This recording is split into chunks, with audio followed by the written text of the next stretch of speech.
If it tarnishes my son's name, it doesn't matter. I want the truth. When it comes to getting the truth, state police said there are other people that know details. I probably call home like once, twice a month. Just tell people I'm still alive, I'm straight, I'm not in the hole, I'm good. Other than that, I ain't gonna hear from me. What's up with y'all? What's up with y'all? Welcome back to Moxy Approved. About a month ago, I posted a story on this channel about 3 dead rappers from Lansing, Michigan that was seen to be led up to the Detroit, Michigan area. In fact, Highland Park area, where they were found shot dead in an abandoned building after being missing for a couple weeks. 3 rappers who disappeared at the end of January. They were set to perform that night. Weeks later, their bodies were discovered in an abandoned apartment building in Highland Park. Now, since this story developed, these 3 gentlemen, Armani Kelly, Dante Wickers, and Montoya Givens, their criminal past has been spread all online, including robberies, breaking and entering, and this pretty much led to a lot of rumors being circulated online about why these guys were what seems to be set up and left for dead in an abandoned building. It looks like they were killed upstairs and then dumped in the basement. Now today, finally, the Metro Michigan State Police gave us a little update on their investigation of the murder of these 3 rappers. Police say Kelly and his 2 friends, Dante Wickers and Montoya Givens, were shot to death. And now they're hinting as to why. And for me, it wasn't a surprise at all. We know there are a lot of social media rumors about this investigation. This homicide was not random and had nothing to do with music or a performance.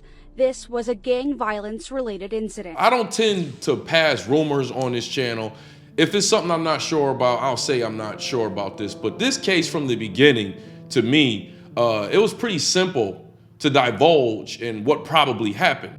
I don't want to be on Dateline 20 years from now saying, hey, what happened? Now, they say that this was an incident that was gang related. I initially felt that it was something to do with the 3 masked guys in the video that he was in. But now, when they say it's gang related, did I know Armani was in a gang? No. Who's it? Oh, it. I don't know. What is it? Lean back. Lean back. What the f? It's just a start, bro. Don't do that. Don't do that. And it had nothing to do with the music performance, which I already knew. I still believe that show was a fake show booked. I don't think that show was ever going to happen. If it tarnishes my son's name, it doesn't matter. I want the truth. I want to know who did this, why, and why did you take their lives? My son was only out of prison for 7 months. But since then, one of the guys in the first video that I posted on my channel, one of the guys in that video has been arrested and were arrested in Armani Kelly's car. But the interesting thing is, it sounds like the police department themselves are still looking for answers. State police said there are other people that know details and need to come forward. But they did say that this is gang related. Now, if you haven't seen that video, please go check out the first video I posted about this incident, where I break down a lot of mistakes that Armani Kelly made. And I pretty much told y'all back then, I want to play Armani Kelly's last video that he posted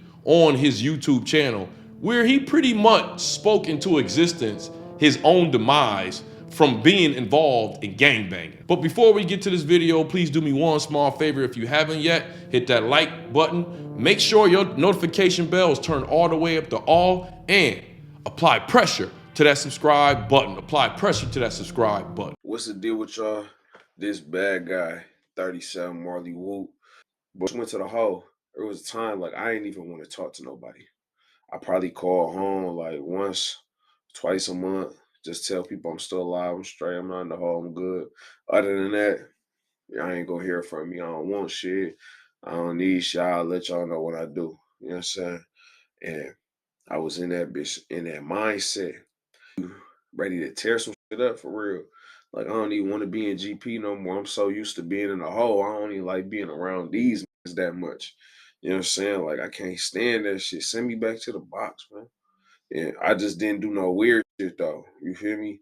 So, for me, I'm not going to the hole unless it's gang involved. You know what I'm saying? If it ain't about the mob, what's the point of going to the hole for? Then I'm just wasting my time in the hole for no reason. I could have handled some shit for my guys. So that's just how I looked at the shit. But I be on yard and I just be in my cell. I sleep during the day so I could be up at night. It's all dark, it's silent. And I just be in my cell thinking. I be talking to myself like I was losing my shit for real. Like, my mental state was slipping. What I'm saying is like I was losing the shit that made me me. Like I was losing my shit. I was losing parts of myself to this shit because like I'm not calling home to nobody. I ain't got a whole bunch of people on my J page sending me flicks, sending me money, answering the phone, whole gang. I don't got none of that. No. I got like one or two who are perennial. Them to be in and out the car whenever. Like, I ain't have a lot of nothing, bro. So I'm in bitch. Everything counts. So I'm like, fuck it. I'm doing all gang. I don't care about nothing else. Care about nothing else. If it's not gang shit, I don't want to part of it. I don't want to hear about it. I don't want to talk about it. Gang only. So when you start doing that, and you got this destructive ass mindset because you have to be violent.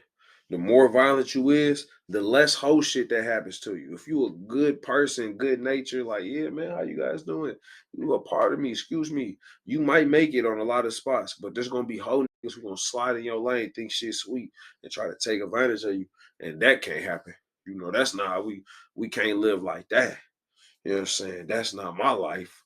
So I joke, I be playing a lot. And everybody say that shit, bro, play too much. He played too much.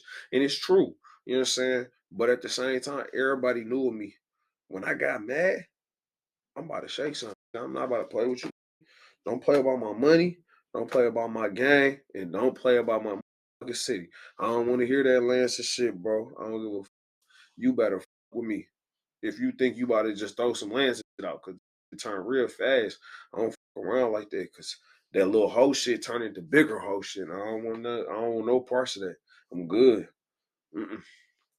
So it kind of like it breaks you down a little bit.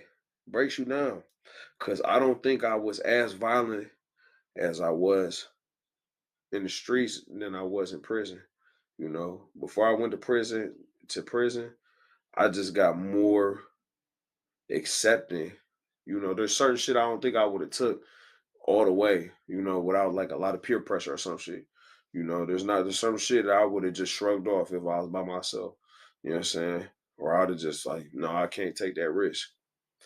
But after prison, whatever I decide on, it is what it is. I don't care about the risk. Cause I decided this is what I'm doing and this is how I'm moving when I do that shit. So that's how I be. Like you kind of devolve in a way. Like you started off being a regular person, and then all you hear the most aggressive music. You know what I'm saying? All the most violent songs you could think of. That's the only shit niggas want to hear about how they gonna kill somebody, how they did this to their house, and how it's sliding this and sliding that. You feel? That's all niggas want to listen to. On top of that, shit we read, niggas be reading all these niggas be reading hood books. All this imaginary shoot 'em up, bang bang, make believe shit where it's some everybody just a top shooter. Everybody pull out a gun at the last second and all headshot shit. You feel me? This all niggas talk about. Niggas talking about glorifying the other shit they did. And I ain't gonna lie, I was part of that too. I glorify my shit. When you watch that shit, man, and this all you hear, you in an echo chamber. You hearing all this negative all day, every day. So now you like, man, fuck it. And you lose yourself. And you lose yourself every time.